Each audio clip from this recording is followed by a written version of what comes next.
할렐루야. 할렐루야. 오늘 사순절 두 번째 주간 수요 예배 주님의 이름으로 여러분들을 환영합니다. 이 시간 우리 마음과 뜻과 정성을 다해서 아버지 하나님께 예배드리겠습니다.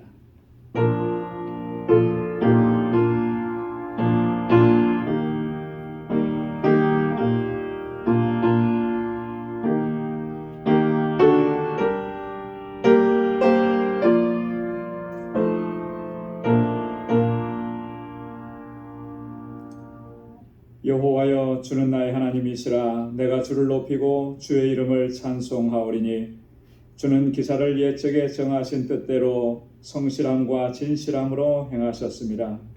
주는 포학자의 기세가 성벽을 충돌하는 폭풍과 같을 때에 빈궁한 자의 보장이 되시며 환난당한 빈핍한 자의 보장이시며 폭풍 중에 피난처시며 폭양을 피하는 그늘이 되셨사오니 마른 땅에 폭양을 재함같이 주께서 외인의 환화를 그치게 하시며 폭양으로 구름으로 가리움같이 포악한 자의 노래를 낮추시리이다. 아멘. 은혜가 풍성하시고 자비하신 하나님, 지난 성일호 3일 동안도 저희들의 삶을 눈동자와 같이 지켜주시고 이 험한 세상, 시험과 환난이 많은 세상을 사는 동안에도 주님 저희들과 늘 동행해 주시고 그 권능의 팔로 붙들어 주셔서 승리의 삶을 살도록 인도해 주시니 감사합니다. 이 사순절 기간을 지나며 나를 위해서 십자가에 달려 돌아가신 우리 주님의 그 구속의 은혜를 늘 깊이 묵상하며 그 은혜의 감격 속에서 살아가는 저희들이 되게 하여 주옵소서. 오늘 이 저녁 저희들을 다시금 불러주셔서 우리 주님의 성호를 찬양하며 예배케 하셨사오니 우리의 마음과 뜻과 정성을 다하여 하나님을 예배하고 찬양하게 하옵시고 우리의 예배를 받아 주옵소서. 우리 가운데 임하시며 주님의 평강으로 덧입혀 주옵소서. 예수님의 이름으로 기원하옵나이다. 아멘. 전능하사 천지를 만드신 하나님 아버지를 내가 믿사오며 그 외아들 우리 주 예수 그리스도를 믿사오니 이는 성령으로 잉태하사 동정녀 마리아에게 나시고 본디오 빌라도에게 고난을 받으사 십자가에 못 박혀 죽으시고 장사한 지 사흘 만에 죽은 자 가운데서 다시 살아나시며 하늘에 오르사 전능하신 하나님 우편에 앉아 계시다가 저리로서 산 자와 죽은 자를 심판하러 오시리라.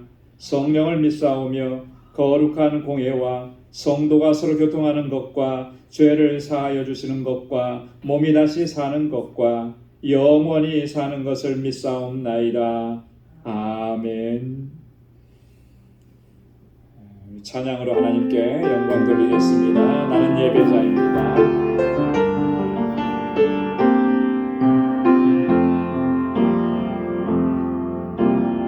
나는 하나님을 예배하는 예배자입니다.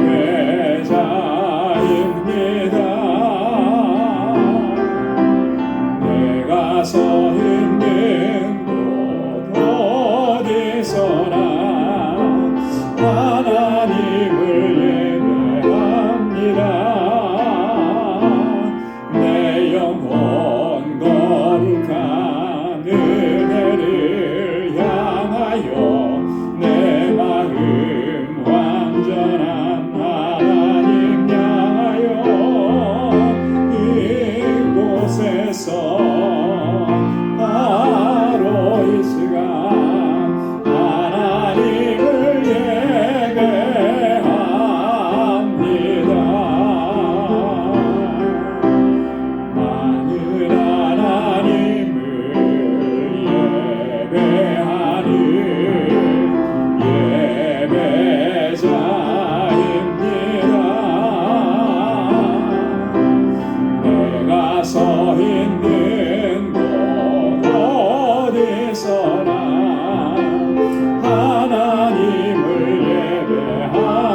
바로 이 시간 하나님을 예배합니다.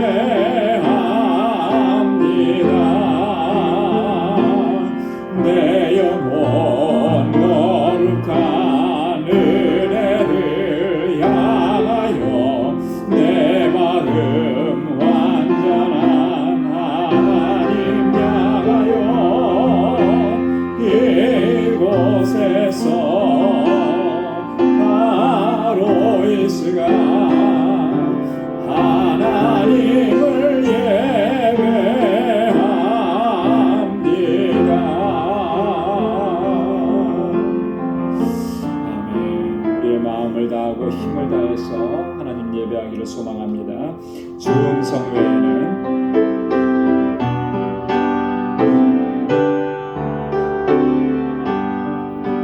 주 음성 외에는 더 기쁨 없도다. 날 사랑하신 주 늘 계시옵소서. 기쁘고 기쁘도다. 항상 기쁘도다. 나 주께 왔사오니 복 주옵소서. 나 주께 왔으니 복 주시옵소서. 주 함께 계시면 큰 시험이기네. 기쁘고 기쁘도다. 항상 기쁘도다. 나 주께 왔사오니 복 주옵소서. 주 떠나가시면 내 생명 헛되네. 즐겁고 슬플 때 늘 계시옵소서. 기쁘고 기쁘도다. 항상 기쁘도다. 나 주께 왔사오니 복 주옵소서. 그 귀한 언약을 이루어 주시고 주 명령 따를 때 늘 계시옵소서. 기쁘고 기쁘도다. 항상 기쁘도다. 나 주께 왔사오니 복 주옵소서. 그 귀한 언약을 이루어 주시고 주 명령 따를 때 늘 계시옵소서. 기쁘고 기쁘도다. 항상 기쁘도다.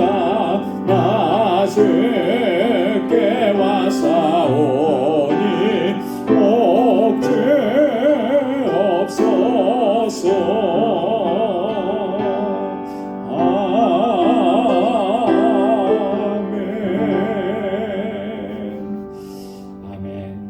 큰 은혜와 복을 더해 주실 줄로 믿습니다. 아무것도 두려워 말라.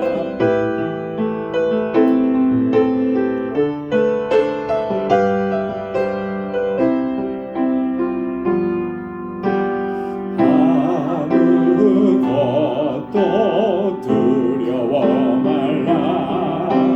주 나의 하나님이 지켜주시네. 놀라지 마라. 겁내지 마라. 주님 나를 지켜주시네. 아무것도 두려워 말라.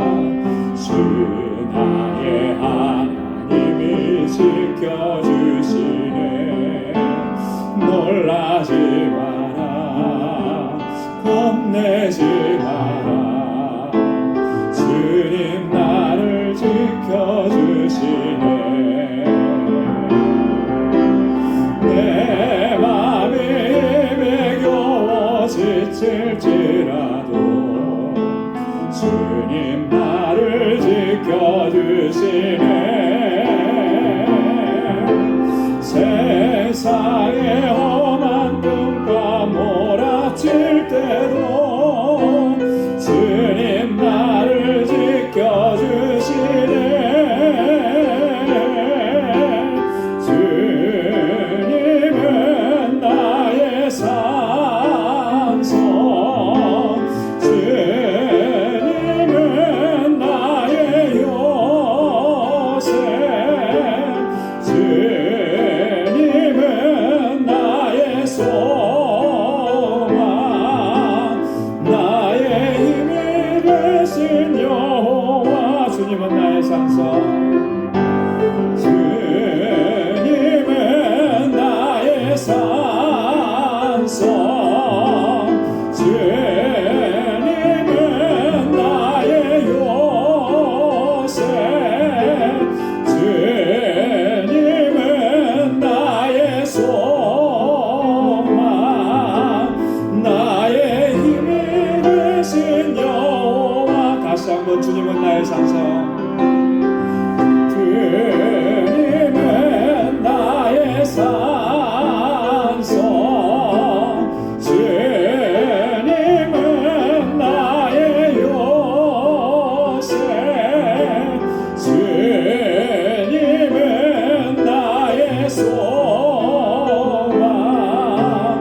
나의 힘이 되신 여호와. 아멘. 나의 소망이 되신 여호와 하나님께 이 시간 우리가 다 같이 통성으로 기도하겠습니다. 먼저 교회를 위해서, 또 우리 이곳에서 자라나는 우리 사랑하는 자녀들을 위해서, 주일학교 유스그룹 EM을 위해서, 또 목회자 청병을 위해서 함께 기도해 주시고, 우리 직분자들을 위해서, 우리 교우들을 위해서, 특별히 환우들을 위해서 함께 기도해 주시기를 원합니다. 우리 선교사님들을 위해서, 또 우크라이나와 또 러시아 간의 이 전쟁이 이제 하루속히 종식되고 또 진정한 평화가 임하기를 위해서, 또 오늘 이 시간 주님 앞에 가지고 나온 간절한 기도의 제목, 지금 다시 통성으로 함께 기도하겠습니다. 은혜가 풍성하신 아버지, 자비하신 하나님, 참 고맙고 감사합니다. 아버지 하나님, 저희들을 사랑하시고 지극한 그 긍휼과 자비를 우리에게 베풀어 주시고 날마다 아버지 하나님 그 능력의 손으로 우리를 붙잡아 주심을 감사합니다. 나의 산성이 되시고 나의 요새가 되시고 나의 소망이 되시고 주님 앞에 이렇게 나올 수 있게 하시고 나를 붙들어 주시고 아버지 언제나 믿음으로 나아가 승리케 하신 하나님 감사합니다. 온전한 마음으로 주님을 찬양하고 예배하는 저희를 되게 하여 주옵소서. 아버지 하나님, 우리를 정결하게 하옵소서. 나의 허물과 죄악을 주님 앞에 고백합니다. 나의 교만한 마음을 주님의 십자가 앞에 내려놓습니다. 아버지, 나의 불신을 아버지 주님 앞에 아버지 고백합니다. 주님 용서하여 주옵시고 아버지 거룩하고 성결하게 하옵시며 하나님을 온전한 마음으로 예배하게 하소서. 오늘도 임하시는 하나님의 인재를 경험하고 주의 은혜 안에 거하도록 인도하여 주시옵소서. 아버지 하나님, 주의 약속을 의지하고 믿고 그 믿음으로 주님 앞에 간구합니다. 오 하나님 아버지, 주님 세워주신 우리 광주교회, 또 아버지 하나님 이곳에서 자라나는 귀한 심령들 하나님 강건하게 붙잡아주시고 주님의 주신 사명 잘 감당하는 우리 믿음의 공동체 되게 하옵시며 아버지 믿음의 역사, 사랑의 수고, 소망의 인재로 소문난 교회가 되게 하시고 특별히 아버지 하나님 이곳에서 자라는 우리 사랑하는 자녀손들 기억하여 주시고 정말 하나님 잘 경외하고 믿음 안에 살고 하나님의 영광을 위해서 살아가는 하나님의 귀한 종들이 다 되게 하여 주옵소서. 아버지 하나님, 우리 아버지 학생들을 위해서 애쓰고 수고하는 우리 모든 교사들에게 주님의 은혜와 복을 더하시고, 또 하나님 아버지 저들을 말씀으로 양육할 귀한 종을 아버지 하나님 속히 보내어 주옵소서. 그래야 아버지 하나님 우리 예수님과 이미 날로 부흥하고 성장하며 이 세대의 하나님의 귀한 일꾼들로 쓰임받게 하여 주옵소서. 우리 사랑하는 권속들 한 사람 한 사람 장중에 붙들어 주시고, 이 재단의 하나님 믿음의 귀한 일꾼들 능력 가운데 붙잡아 주시고 늘 성령으로 충만하게 하옵시고, 오 하나님 아버지, 우리 아버지를 육신의 연약함 가운데 아버지 하나님 주님의 치유하심의 손길을 기다리는 귀한 심령들마다 하나님의 놀라우신 아버지 치유와 회복의 은혜를 더하여 주옵시고, 아버지 하나님 오늘도 새 생명을 주신 가정에 하나님의 놀라우신 복으로 함께하여 주옵소서. 오 아버지 하나님 연로하신 우리 어르신들 붙잡아 주시고, 아버지 하나님의 천국의 소망을 가지고 끝까지 믿음으로 달려가도록 도와주시옵고, 우리 사랑하는 권속들의 가정과 저들이 손으로 행하는 모든 일에 주의 은혜와 평강을 더하시고 믿음의 기업들을 든든하게 지켜주셔서 하나님의 영광을 위해 쓰임받게 하여 주옵소서. 아버지 하나님 지금도 세계 곳곳에 주의 복음을 전하는 우리 선교사님들 아버지 강건하게 붙잡아 주시고, 아버지 어떠한 어려움과 위험과 아버지 하나님 정말 힘들고 고통스러운 일이 있을지라도 아버지 넉넉히 이겨내도록 성령께서 항상 붙잡아 주시고, 이러한 모든 것들을 채워주시자 부족함이 없게 하여 주시옵소서. 오 하나님 아버지, 아버지 하나님 우크라이나와 러시아 이제 정말 아버지 하나님의 그 전쟁이 종식되고 참된 평화가 그 땅에 임하도록 역사하여 주옵소서. 아버지 하나님 우리 알라미나 방주교회 하나님 강건하게 붙잡아 주시고, 아버지 그 땅의 영혼 구원을 위해서 귀하게 세워져가는 교회가 되도록 도와주옵소서. 아버지 하나님 주님 이 시간도 주님 앞에 나와서 우리 마음의 소원을 아뢰고 기도하오니 주의 종들의 기도마다 주님의 선하신 응답을 허락해 주시고, 아버지 하나님의 귀하신 것으로 가득히 채워주시고 주의 복이 가득한 삶이 되게 하시며 언제나 하나님의 영광을 위해 살아가도록 저희의 삶을 주장하시고 인도하여 주옵소서. 오늘도 말씀의 은혜를 더하시고 주님 앞에 새롭게 결단하는 복된 시간이 되도록 하나님 주장하시고 인도하여 주옵소서. 모든 감사와 찬양과 영광 아버지 하나님께 올려드립니다. 감사합니다. 예수님의 이름으로 간절히 기도드리옵나이다. 아멘. 할렐루야. 우리의 간절한 기도 주님 들으실 줄로 믿습니다. 오늘 함께 묵상할 하나님의 말씀 로마서 제9장 말씀입니다. 1절에서부터 18절까지 말씀. 로마서 제9장 1절에서 18절까지 한 절씩 교독하도록 하겠습니다. 내가 그리스도 안에서 참말을 하고 거짓말을 아니하노라. 내게 큰 근심이 있는 것과 마음에 그치지 않는 고통이 있는 것을 내 양심이 성령 안에서 나로 더불어 증거하노니, 나의 형제고 권력의 지축을 위하여 내 자식이 저주를 받아 그리스도에게서 끊어질지라도 원하는 바로다. 저희는 이스라엘 사람이라 저희에게는 양자됨과 영광과 언약들과 율법을 세우신 것과 예배와 약속들이 있고, 조상들도 저희 것이요 육신으로 하면 그리스도가 저희에게서 나셨으니 저는 우리에 대셔 세세에 사냥을 받으실 하나님이시라. 아멘. 또한 하나님의 말씀이 폐하여진 것 같지 않도다. 이스라엘에게서 난 그들이 다 이스라엘이 아니요 또한 아브라함의 씨가 다 그 자녀가 아니라 오직 이삭으로부터 난 자라야 되시라 칭하리라 하셨으니, 곧 육신의 자녀가 하나님의 자녀가 아니요 오직 약속의 자녀가 씨로 여기심을 받느니라. 약속의 말씀은 이곳이라. 명년 이때 내가 이르리니 사라에게 아들이 있으리라 하시니라. 이뿐 아니라 또한 리브가가 우리 조상 이삭 한 사람으로 말미암아 잉태하였는데, 그 자식이 아니고 태어나고 무슨 선이나 악을 행하지 아니한 때에 다시 따라 하나님의 뜻이 행위로 말미암지 않고 부르시는 이에게로 말미암아 서게 하려 하사, 리브가에게 이르시되 큰 자가 어린 자를 섬기리라 하셨나니, 기록된 바 내가 야곱을 사랑하고 에서는 미워하리라 하시니라. 그런즉 우리가 무슨 말하리요? 하나님께 불의가 있느뇨? 그럴 수 없느니라. 모세에게 이르시되 내가 공인이 여긴 자를 공인이 여기고 불쌍히 여긴 자를 불쌍히 여기니라 하셨으니, 그런즉 원하는 자로 말미암음도 아니요 다른 박질하는 자로 말미암음도 아니요 오직 긍휼히 여기시는 하나님으로 말미암음이니라. 성경이 바로에게 이르시되 내가 이 일을 위하여 너를 세웠으니 곧 너로 말미암아 내 능력을 다 함께요. 그런즉 하나님께서 하고자 하시는 자를 긍휼히 여기시고 하고자 하시는 자를 강팍해 하시느니라. 아멘. 우리가 지난주 수요일까지 로마서의 전반부에 해당하는 1장에서부터 8장까지 말씀을 상고했습니다. 그리고 이제 9장에서부터는 이제 좀 주제가 바뀝니다.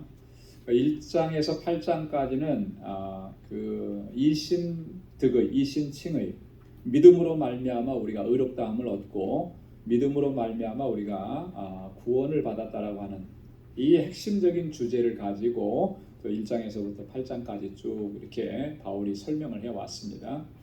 그러면서 이제 9장에서부터는 조금 주제가 바뀌는데요. 9장에서 11장까지는 하나님의 절대 주권에 대해서 이야기합니다. 그러면서 하나님께서 택하신 이스라엘을 결코 버리시지 않는다. 물론 이스라엘 민족이라고 하는 그 민족 전체를 다 구원하는 것은 아니지만 하나님께서 그들을 택하셨는데 그들 가운데 남은 자들, 끝까지 믿음 안에 서는 자들은 반드시 하나님께서 그들을 구원으로 인도하신다라고 하는 이런 주제를 가지고 이 9장, 10장, 11장 이 세 장을 이렇게 바울이 이야기합니다. 그러면서 자신이 오늘 본문에도 나타났듯이 자신이 사실 자기의 동족 유대인들을 얼마나 정말 안타깝게 생각하고 또 그들을 위해서 얼마나 기도하는지가 잘 나타나 있습니다. 바울이 사실 복음 전하면서 유대인들에게 어떻게 보면 유대인들에게 가장 많은 핍박을 받았거든요. 그렇게 나를 핍박했으면 좀 미워할 만도 하잖아요, 그죠? 근데 미워할 수가 없는 거예요. 그 미워할 수 없는 그 이유를 오늘 본문을 통해서 바울이 증거하는 것입니다. 왜냐하면 결론적으로 얘기하면 하나님의 택하신 백성들이기 때문에 하나님의 택하신 백성이기 때문에. 자, 그래서 오늘 그 중에 1절부터 18절까지 말씀을 우리가 같이 봉독을 했는데요. 오늘 본문의 말씀은 크게 세 부분으로 나누어 볼 수가 있습니다. 1절부터 5절까지는 바울이 고백하는 것처럼 바울에게는 큰 근심, 그치지 않는 고통이 있다라고 하는 것을 이야기합니다. 그리고 그 고통이 무언가라고 하는 것도 이야기하죠. 자, 그 다음에 6절부터 13절까지는 하나님의 주권적인 선택, 그 하나님의 주권에 대해서 이야기를 하는 것입니다. 이 하나님의 주권은 절대적 주권이라고 하는 거죠. 절대적 주권이라 절대적이라고 하는 것은 완전하다라고 하는 그런 의미입니다. 그거 외에 다른 것이 없다라고 하는 그런 의미도 포함되어 있는 거예요. 하나님의 절대 주권, 그 절대 주권 가운데서 택하심이 이루어졌고 부르심이 이루어졌다. 이것은 단지 이스라엘 백성들만 그렇게 부르신 것이 아니고 오늘 우리에게도 동일하다라고 하는 것을 바울이 그 내용을 포함해서 얘기하는 것입니다. 그래서 마지막 세 번째 부분 14절부터 18절까지는 하나님의 긍휼하심에 대해서 얘기하는 거예요. 우리를 불쌍히 여겨주시고 우리를 긍휼히 여기시는 하나님에 대해서.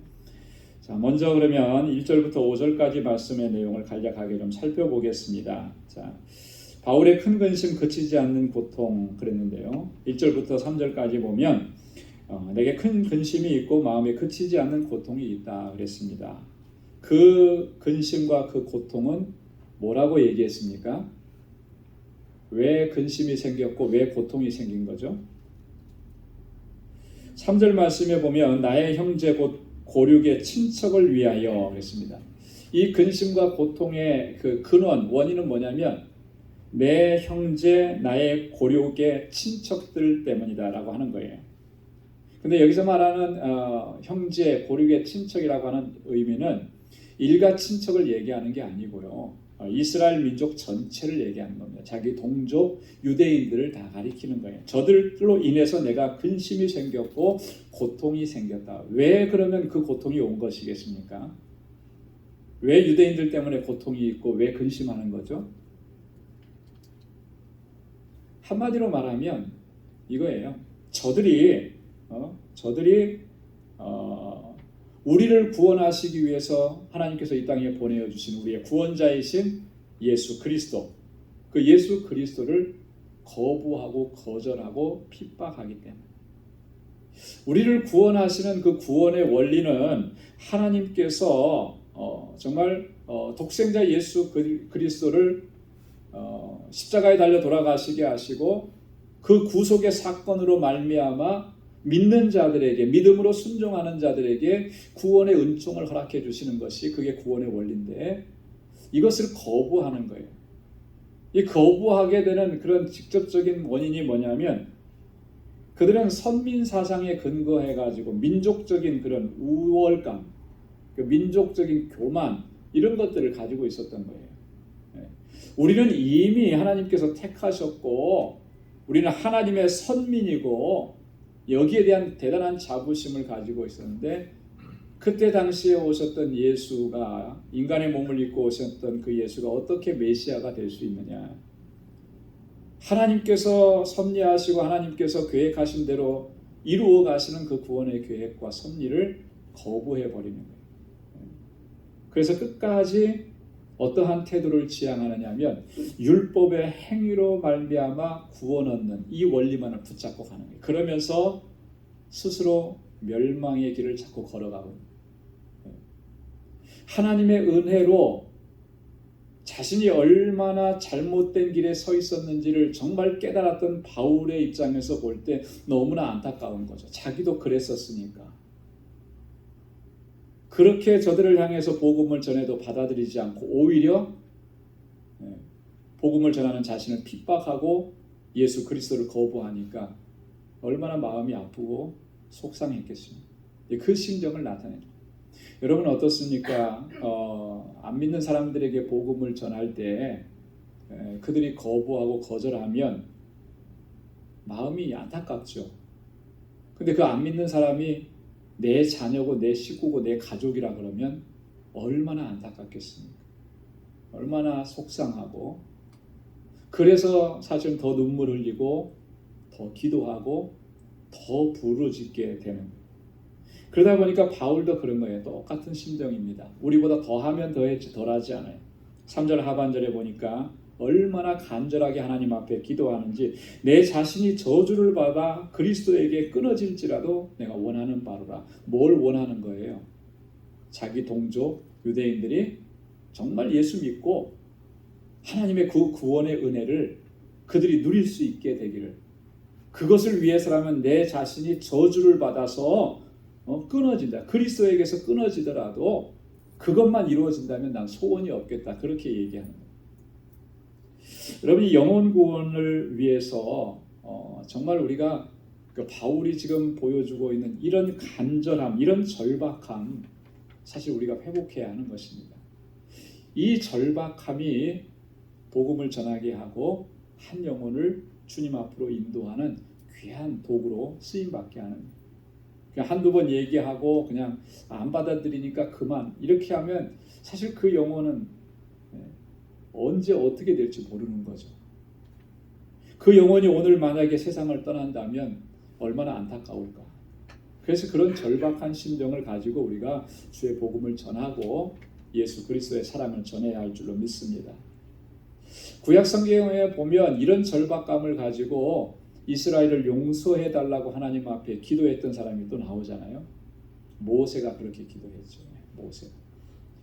그 출애굽기 32장에 보면 이스라엘 백성들이 이 시내산 밑에서, 모세는 하나님의 율법을 받고 있는데 그 밑에서 금송아지 우상을 만들어 놓고 그것이 우리를 인도한 신이라고 그 앞에서 경배하고 춤추고 노래하고 잔치를 벌이는 모습, 하나님께서 그 모습을 보시고 진노하셨을 때, 그때 그 앞에 서서 모세가 하나님의 용서를 구하는 기도를 드리는 거예요.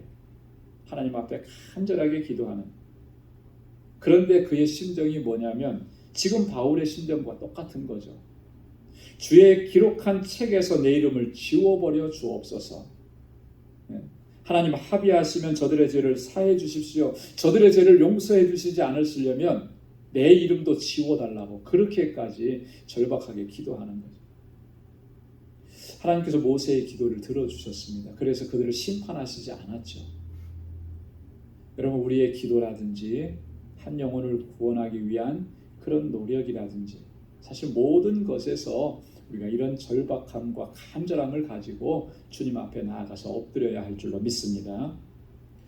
자, 오늘 또 이어서 4절과 5절에 보면 바울이 이 이스라엘을 위해서, 이스라엘 백성들을 위해서, 유대인들을 위해서 그렇게 간절하게 기도하지 않을 수 없는, 그렇게 기도할 수밖에 없는 그런 또 다른 이유를 여기서 설명을 해요. 그게 뭐냐면 4절과 5절에 보니까 이스라엘이 받은 그 특권, 이게 너무나 귀하고 값진 거라는 거예요. 이스라엘 백성들이 하나님께로부터 받은 그런 어떤 축복, 이게 얼마나 소중한 거냐. 4절에 보니까 그들에게는 양자됨이 있고 영광과 언약들과 율법과 예배와 약속들이 있다라고 하는, 이거 하나하나가 얼마나 소중한 거예요. 양자됨이라고 하는 것은 법적으로 아들로 받아들여졌다라고 하는 의미인데, 그렇게 아들로 받아지면 신분이 어떻게 되는 겁니까? 상속자가 되는 거예요. 후계자가 되는 거예요. 영광이 그들에게 주어졌다. 영광이라고 하는 말은 하나님의 현현을 얘기하는 거예요. 하나님의 임재를 얘기하는 거예요. 구약 성경에 보면 하나님께서 이스라엘 백성들 가운데 얼마나 영광 가운데 나타나신 그런 모습들을 우리가 어렵지 않게 찾아보잖아요. 모세가 십계명을 받을 때 하나님의 영광이 그들 가운데 임했고, 또 성전이, 또 성막이 지어지고 성전이 완공되었을 때 하나님께서 그 가운데 영광 가운데 임재하셨고, 여러분, 이런 하나님의 영광이라고 하는 것은요, 이런 의미를 담고 있습니다. 하나님께서 함께 하신다라고 하는 상징인 거예요.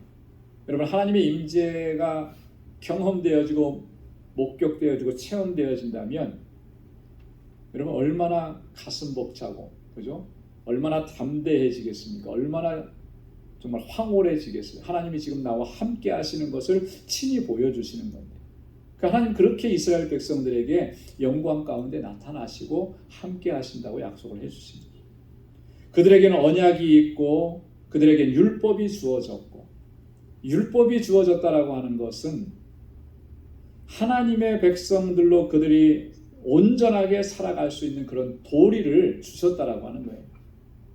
그래서 그 율법대로 순종하고 나아가면 하나님의 백성답게 살아가는 거예요. 그런 것을 어느 누구에게도 주지 않고 이스라엘 백성들에게 주셨다라고 하는 거죠. 또 그들에게는 뭐가 있다고 그랬냐면 예배가 있다라고. 성막에서 예배드리고 성전에서 예배드리고 회당에서 예배드리고, 하나님께서는 이스라엘 백성들을 하나님을 예배하는 백성들로 그들을 택하신 거예요. 그래서 나의 찬송을 부르게 하려 함이라 그렇게 말씀을 하셨고, 여러분, 하나님을 예배할 수 있다라고 하는 것은 이건 정말 놀라운 특권이고 또 놀라운 정말 가슴 벅찬 축복인 줄로 믿습니다. 그래서 우리가 하나님을 예배하는 자리에 나와서 정말 기쁨과 감격 속에서 하나님을 예배해야 하는 거예요.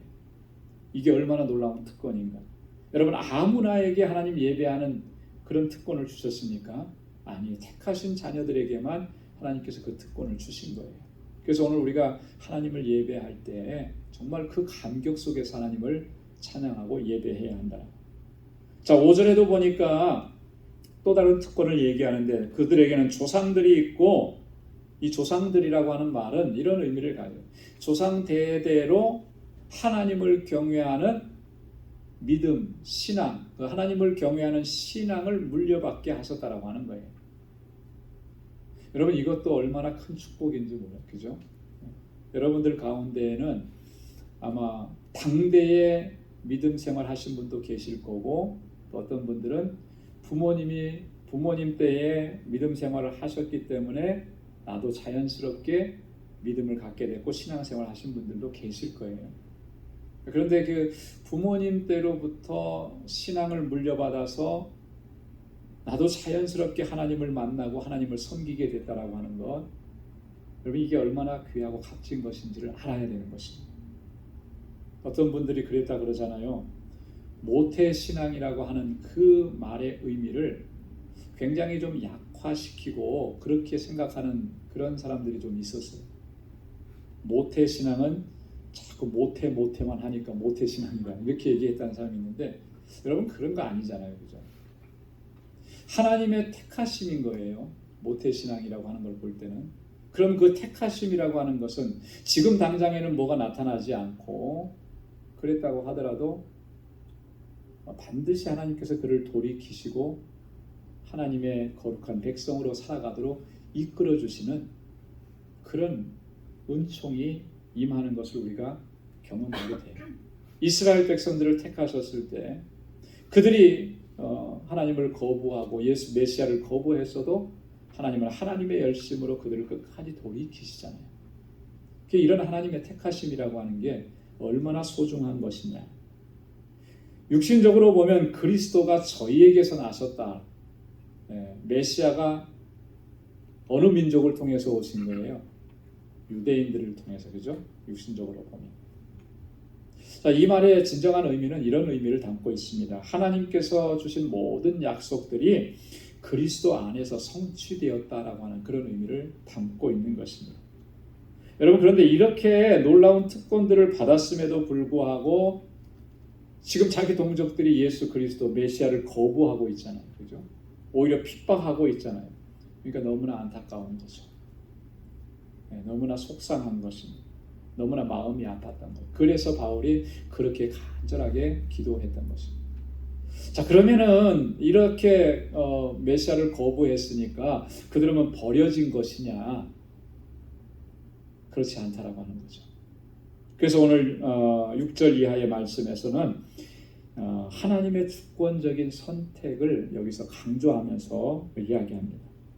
자, 6절부터 8절까지 보면은 하나님의 약속, 하나님의 말씀은 폐하여진 것 같지 않도다. 6절에 보면 그렇게 말씀하죠. 하나님의 말씀이 폐하여진 것 같지 않다. 자, 저들이 저렇게 거부했으니까 이제 하나님의 말씀과 하나님의 약속은 이제 더 이상 무효화된 것이냐? 그렇지 않다라고 하는 것이 바울의 주장인 것입니다. 이 하나님의 약속이라고 하는 것은 물론 거부하는 자들에게 의해서는 그들이 하나님의 약속을 누리지 못하는 것 같지만, 그러나 하나님의 택하심이 있고 부르심이 있는 그 자리에는 하나님의 약속이 그대로 성취된다라고 하는 것이죠. 그러면서 얘기하는 게 이스라엘을 민족적으로 선택하신 것이 아니고, 물론 그 민족에게 하나님이 나타나시고 보여주셨지만 그 가운데에서도 믿음으로 반응하는 사람들, 그 한 사람 한 사람이 하나님 앞에 나오게 된다라고 하는 거예요. 그래서 7절 말씀에 보면 이 하나님의 약속이 어떻게 이루어지느냐, 어떻게 주어졌느냐라고 하는 것을 이렇게 설명합니다. 또한 아브라함의 씨가 다 그 자녀가 아니라 오직 이삭으로부터 난 자라야 내 씨라 칭하리라 하셨으니 그랬습니다. 이게 중요한 원리입니다. 여러분, 아브라함의 씨라고 해서 다 그 자녀냐? 그렇지 않다라고 하는 거죠. 오직 이삭으로부터 난 자가 너의 씨다, 너의 자손이다. 창세기 21장 12절에서 하나님께서 이미 아브라함에게 하셨던 말씀을 지금 바울이 다시 반복해서 얘기하는 것입니다. 여러분, 한 가지 질문을 하나 드릴게요. 아브라함의 자녀들은 모두 몇 명일까요? 네? 믿음의 조상 아브라함은, 그 노래 아시죠? 몇 명이요? 9명의 아들이 7명의 아들이 몇 명일까요? 이것도 퀴즈를 한번 내야 되겠네요. 자, 여러분들이 알고 계시는 아브라함의 아들 누구 있어요? 이삭, 또 이스마엘, 또 우리 창세기 25장 1절로 2절에 보면 아브라함이 이삭과 이스마엘을 낳은 한참 후에 후처를 취하게 됩니다. 그 후처가 그두라라고 하는 사람. 이 그두라를 통해서 6명의 아들을 더 낳아요. 그래서 거기 보면 시므란과 욕산과 무단과 미디안과 이스박과 수아를 낳고 그래요. 총 6명을 낳습니다. 그러면 아브라함의 아들은 몇 명이에요? 8명. 예전에 믿음의 조상 아브라함은 7명의 아들을 낳았고, 이게 이제 옛날 우리 어린이 찬송가 가사였는데 아마 그 가사 쓰신 분이 좀 잘못 쓰신 것 같아요. 8명의 아들을 낳고. 자, 근데 이 8명의 아들들 가운데 약속의 자녀는 누구냐는 거예요. 이삭 한 사람이라고 하는 거죠. 이삭. 그래서 이 약속이 주어진, 하나님의 언약이 주어진 자녀는 약속의 자녀입니다. 그러나 나머지 7명에게는 하나님께서 그런 언약을 주시지 않았어요. 그래서 육신의 자녀라 이렇게 얘기하는 것입니다. 육신의 자녀라. 육신의 자녀라고 하는 이 말은 하나님의 언약이 주어지지 않았다라고 하는 그런 의미입니다. 그래서 이삭으로 말미암은 사람만이 너의 씨다 이렇게 얘기하는 거예요. 이것은 굉장히 중요한데요. 이스라엘 백성들이 다 이렇게 하나님의 정말 자녀로 부르심을 받고 택함을 받은 것이 아니라 메시아를 통해서 믿음으로 나아오는 바로 그 사람이 하나님의 자녀라고 하는 것을 이야기하는 것입니다. 하나님께서 이런 자녀를 약속으로 주실 때 이 하나님께서는 이렇게 자녀를 주신다고 하면서 그것이 하나님의 절대적인 주권이라고 하는 것을 이야기해요. 여러분, 누구를 택하고 누구를 안 택하고 하는 것은 그 사람 주권이잖아요, 그죠? 물론 세상에서 뭐 이렇게 그 회사를 들어가고 할 때 면접을 보고 하면은 면접관들이 최종적으로 결정을 할 때 거기에 이제 기준에 의해서 결정을 해요. 기준을 가지고 결정을 하는데 마지막 최종적으로 결정했을 때 그것은 심사관들의 절대적인 주권입니다. 그죠? 내가 안 뽑혔다고 해서 왜 나를 안 뽑아줬느냐고 그렇게 항변할 수는 없는 거예요. 물론 요즘에는 항변도 하고 막 하더라고요. 뭐 면접 성적표도 공개하라고 막 이렇게 얘기도 하는데 할 수 없는 거죠, 사실은. 그렇게 한다고 바뀌는 것도 아니고. 근데 이 절대 주권이라고 하는 것은 그런 의미를 포함하고 있는 거예요. 하나님의 절대 주권은 하나님의 선택인 것이고 거기에는 누구도 거기에 대해서 항변할 수가 없다라고 하는 것입니다. 그래서 하나님의 이 절대 주권으로 선택하신 그 하나님의 선택에 대해서 9절부터 13절까지 하나님께서 어떻게 선택하셨는지를 이야기해 주는 것입니다. 사라와 리브가를 통해서 이 약속의 자녀들을 하나님께서 말씀을 해주셨는데 사라에게 주신 말씀이 9절에 나옵니다. 명년 이때에 내가 이르리니 사라에게 아들이 있으리라 하시니라. 그 아들이 누구였습니까? 이삭이었다라고 하는 거죠. 그게 약속인 거예요. 하나님의 약속인 거예요. 이미 사라에게 하나님 약속해 주셨잖아요. 그죠? 너에게 아들이 있을 것이다. 그 이삭으로 말미암아 내 씨가 될 것이다. 사라에게만 그렇게 했느냐면 10절부터 13절에 보니까 리브가를 통해서도 하나님께서 그렇게 동일하게 하나님의 주권적 선택으로 약속을 해주셨습니다. 여러분, 리브가에 대한 약속은 창세기 25장 23절에 나오는데 하나님께서 이렇게 말씀하셨잖아요. 여호와께서 그에게 이르시되 두 국민이 내 태중에 있구나. 두 민족이 내 복중에서부터 나누이리라. 이 족속이 저 족속보다 강하겠고 큰 자는 어린 자를 섬기리라 하셨더라. 네. 그 자식들이 11절에는 그렇게 얘기했습니다. 그 자식들이 아직 태어나지도 아니했고 무슨 선이나 악을 행하지 아니한 때에 하나님의 택하심이 이루어졌더라. 보통 세상에서 택함이라고 하는 것은요, 어떤 상황이나 이런 걸 보고 택하는 거예요. 그죠? 누군가를 하여할 때도 그 사람의 조건을 보고 하여합니다. 그런 것에서도 우리가 뭐라고 항변할 수 없는데요. 그죠? 그런 주인의 마음이니까, 주권이니까. 근데 하나님의 선택은 뭐냐면 세상에 태어나지도 않았고 그가 무슨 선이나 악을 행한 것도 없어요. 아무것도 눈에 보이지 않습니다. 그런데 하나님께서 택하신 거예요. 하나님의 택하심을 따라 되는 그 하나님의 뜻이 이루어진 것인데 그것은 어떤 행위로 이루어진 것이 아니다라고, 오직 부르시는 이로 말미암은 것이다라고, 전적인 하나님의 뜻이라고. 여러분, 그래서 하나님의 이 주권적인 선택은 여러분 우리 인간의 존재나 행위와는 전혀 무관하다라고 하는 것을 우리가 항상 기억해야 합니다. 전적인 하나님의 뜻과 부르심인 거예요. 그게 하나님의 절대 주권인 거예요. 그래서 큰 자가 어린 자를 섬기리라 그랬잖아요.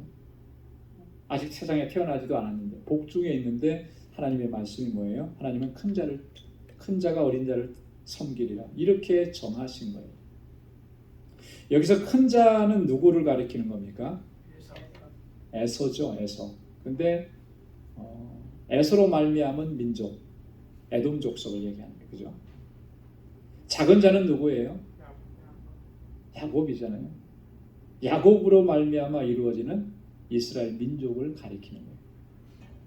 자, 야곱을 택하셨다라고 하는 것, 이스라엘을 택하셨다라고 하는 그런 의미예요.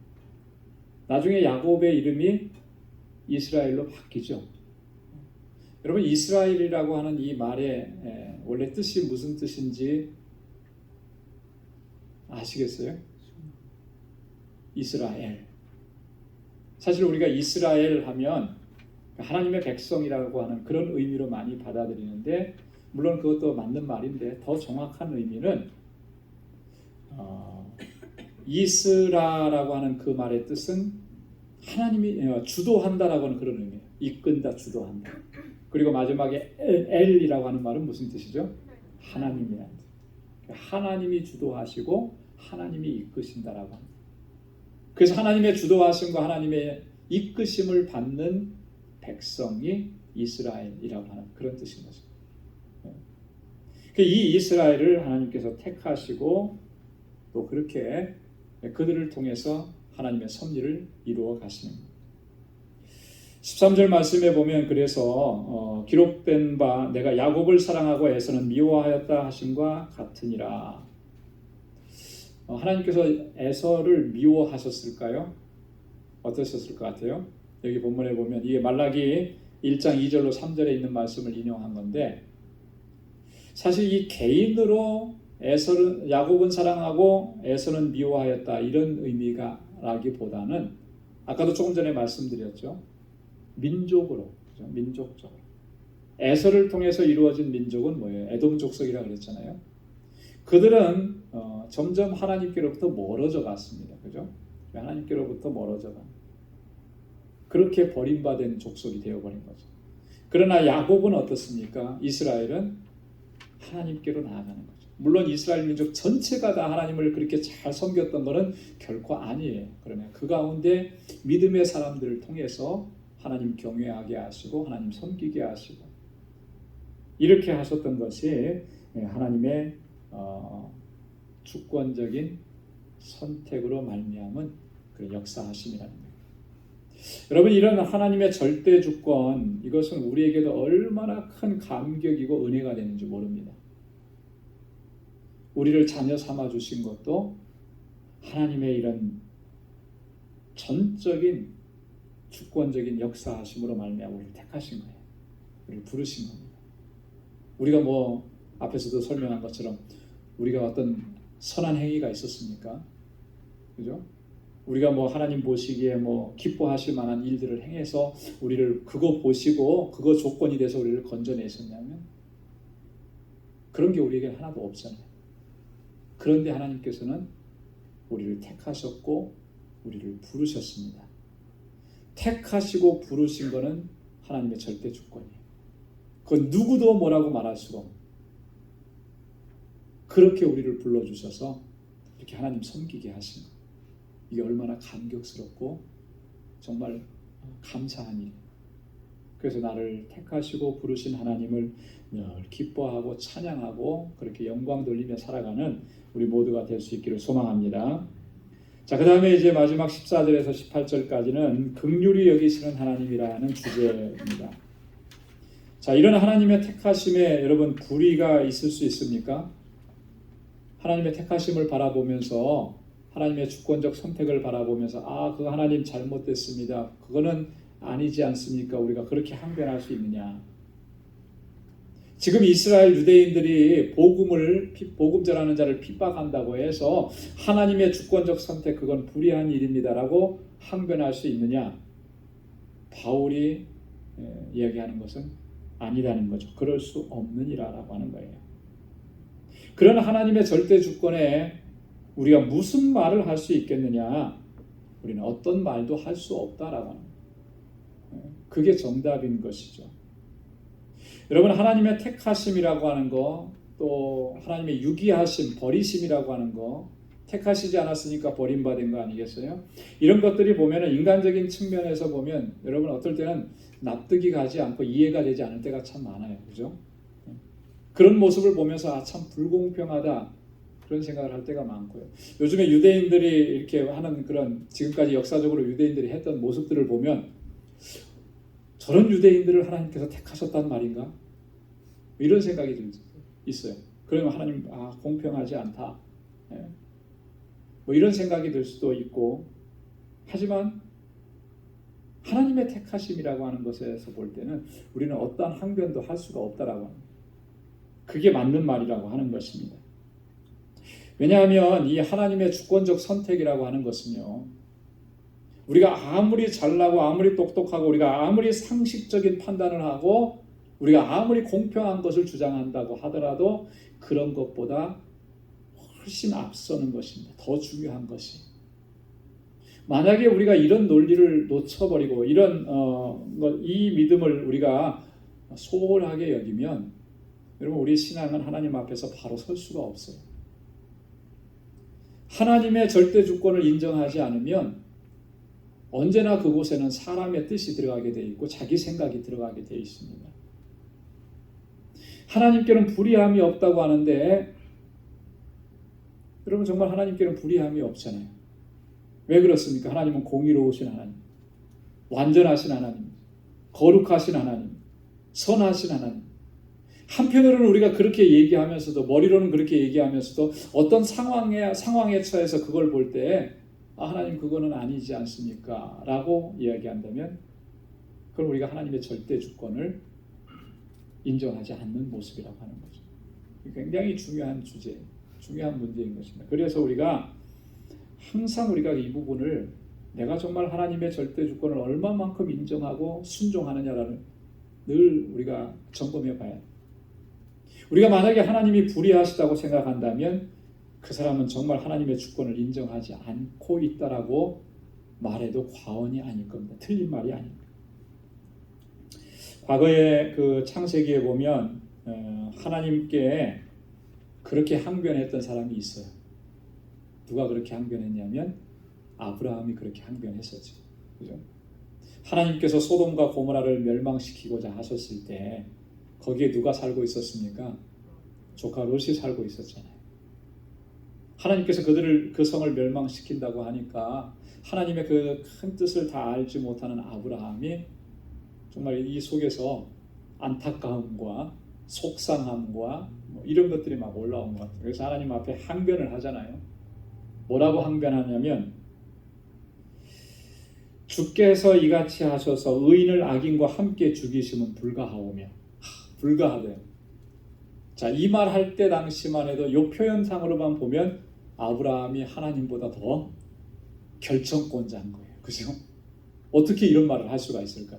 그러니까 얼마나 속상했으면 그랬을까라고 하는 그런 생각을 해보죠. 의인과 악인을 균등히 여기심도 불가하니이다. 당연한 거죠. 의인과 악인을. 근데 왜 하나님께서 그렇게 하시려고 하십니까? 이렇게 항변하는 거잖아요. 그러면서 마지막에 하는 그 한마디는 더 가관이에요. 이렇게 얘기합니다. 세상을 심판하시는 이가 공의를 행하실 것 아니니까. 감히 하나님 앞에 할 수 없는 말로 항변을 하는 거예요. 그래도 하나님께서는 그 항변을 어떻게 하셨냐면 다 받아주신 거예요. 그죠? 그러면서 소돔과 고모라 성을 멸망시키실 때 하나님의 구원 계획을 말씀해 주시고 아브라함을 생각하사 롯을 구원해내신 거죠. 이게 하나님의 긍휼이고 하나님의 자비예요. 여러분 우리는 안 그렇습니까? 하나님 앞에 이렇게 항변할 때 없었습니까? 참 있었을 거예요. 그죠? 그렇게 항변하는 한에는 내가 지금 하나님의 절대 주권을 생각하지 않고 있다라고 하는 것을 보여주는 것입니다. 내게 어떤 불합리한 일이 일어났어도 내 인간적인 생각과 경험이 그것을 납득할 수 없다고 해도 그 일이 하나님께서 하신 일이라면 하나님께서 주권을 가지고 절대 주권을 가지고 행하신 일임을 우리가 인정하는 것, 그것이 진정한 믿음인 줄로 믿습니다. 그래서 15절에 하나님 뭐라고 말씀하십니까? 나는 긍휼히 여길 자를 긍휼히 여기고 불쌍히 여길 자를 불쌍히 여긴다. 긍휼히 여기고 불쌍히 여기는 것 다 하나님의 뜻에 따라서 그렇게 하신다. 16절에 보니까 그런즉 원하는 자로 말미암음도 아니요 다른 박질하는 자로 말미암음도 아니라 오직 긍휼히 여기시는 하나님으로 말미암음이니라. 이게 중요한 거예요. 원하는 자, 뜻하는 자, 다른 박질하는 자, 그 사람에 의해서 뭐가가 이루어지는 것이 아니라 여기서 말하는 그 원하는 자라는 거, 다른 박질하는 자라고 하는 것은 이렇게 설명하면 또 어느 정도 이해가 될 것 같아요. 인간의 의지라고 하는 거. 어떤 인간의 행동이라고 하는 우리의 노력과 수고 이런 것들을 의미해요. 그런 것에 의해서 이루어지는 것이 아니라 무엇에 의해서요? 오직 긍휼히 여기시는 하나님으로 말미암아. 하나님께서 불쌍히 여겨주셔야 그들이 은혜를 입을 수 있는 거죠. 우리가 뭘 이렇게 해주고 뭐 했다고 해서 우리의 행한 그 공로로 그들이 긍휼함을 얻느냐? 그렇지 않아요. 근데 우리가 착각할 때가 많아요. 내가 이렇게 했으니까 저 사람이 하나님의 은혜를 입었고 내가 이렇게 수고하고 애썼으니까 저 사람이 좀 나아지고 이렇게 생각할 때가 참 많잖아요. 그렇게 하다 보니까 저 사람이 나에 대해서 고마워하지 않으면 내가 속상하고 시험에 드는 거예요. 여러분, 저 사람이 하나님의 은혜를 입고 정말 회복되어지고 그러는 모든 것들을 위해서 우리는 최선을 다하지만 내가 그 최선을 다했기 때문에 저 사람이 회복되어지는 거냐? 아니요. 하나님이 그를 긍휼히 여기셨기 때문에 회복이 되어지는 거예요. 이거 인정해야만 우리가 하나님 앞에 바르게 행할 수가 있다라고 하는 거예요. 그것을 지금 바울이 얘기하는 거예요. 자, 그러면서 17절과 18절에 보니까 하나님의 뜻이 어느 정도로까지 나타났냐면 바로를 통해서도 하나님의 놀라우신 계획과 섭리와 뜻을 펼치셨다라고 하는 거예요. 17절에 보면 성경이 바로에게 이르시되 내가 이 일을 위하여 너를 세웠으니 곧 너로 말미암아 내 능력을 보이고 내 이름이 온 땅에 전파되게 하려 함이로라 하셨으니 할렐루야. 바로가 어떤 사람이었습니까? 이스라엘 백성들을 압제하고 노예로 부렸던, 그리고 마지막에 모세가 바로 앞에 섰을 때는 정말 이스라엘을 얼마나 핍박을 하고 막 그랬던 사람인데, 근데 그 사람도 누가 세우셨다는 거예요? 하나님이 세우셨다라고 하는 거예요. 이상하잖아요. 하나님도 모르고 하나님을 핍박하는 사람을 하나님이 세우셨다. 왜 세우셨을까? 두 가지로 여기서 얘기하잖아요. 하나님께서 친히 말씀하신 거예요. 내가 이 일을 위하여 너를 세웠으니 곧 너로 말미암아 내 능력을 보이고, 10가지 재앙이 내려질 때마다 이 바로는 끝까지 하나님의 명령을 거부했습니다. 그죠? 마지막에 가서 이제 장자의 죽음의 재앙이 오니까 어쩔 수 없어서 보냈잖아요. 그렇게 하면 할수록 그 땅에 재앙이 내려지면 내려질수록 뭐가 드러나는 것입니까? 하나님의 권능이 드러나는 거예요. 그러니까 애굽 땅에 있는 모든 사람들, 대신들도 이건 뭐라 그랬습니까? 이 재앙은 하나님의 권능이니이다 이렇게 얘기해요. 그들도 깨닫는 거예요. 하나님 믿지 않았지만 이스라엘의 하나님이라는 분이 어떤 분이라고 하는 것을 깨닫게 해요.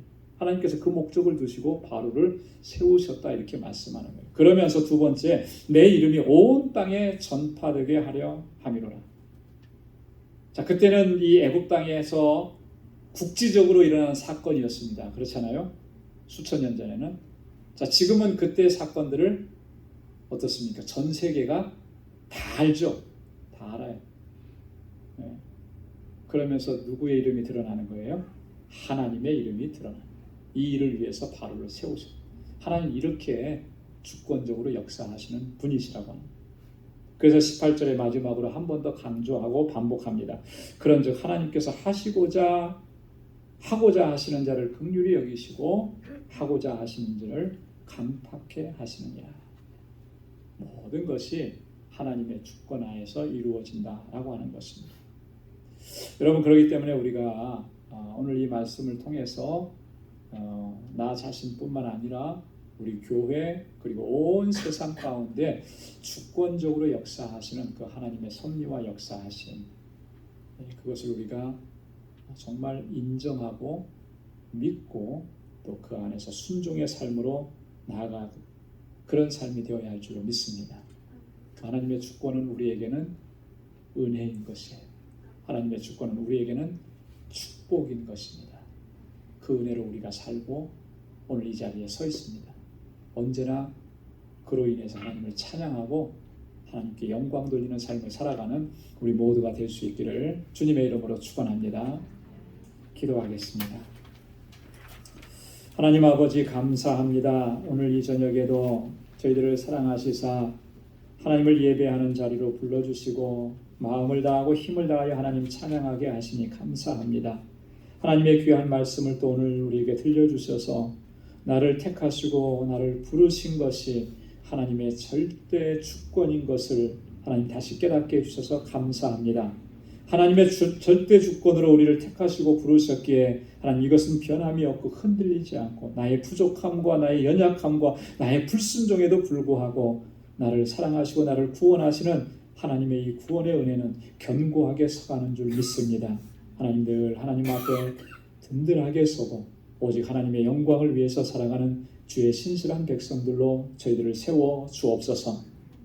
이제는 우리 주 예수 그리스도의 무한하신 은혜와 하나님 아버지의 크고 놀라우신 사랑과 성령의 위로 교통 충만하심의 역사가 온전히 하나님의 뜻에 순종하고 믿음으로 살아가기로 결단하는 우리 방주의 모든 믿음의 권속들과 저들의 가정과 직장, 생업의 터전과 학업 위에 이제로부터 영원까지 함께 하시기를 간절히 축원하옵나이다. 아멘.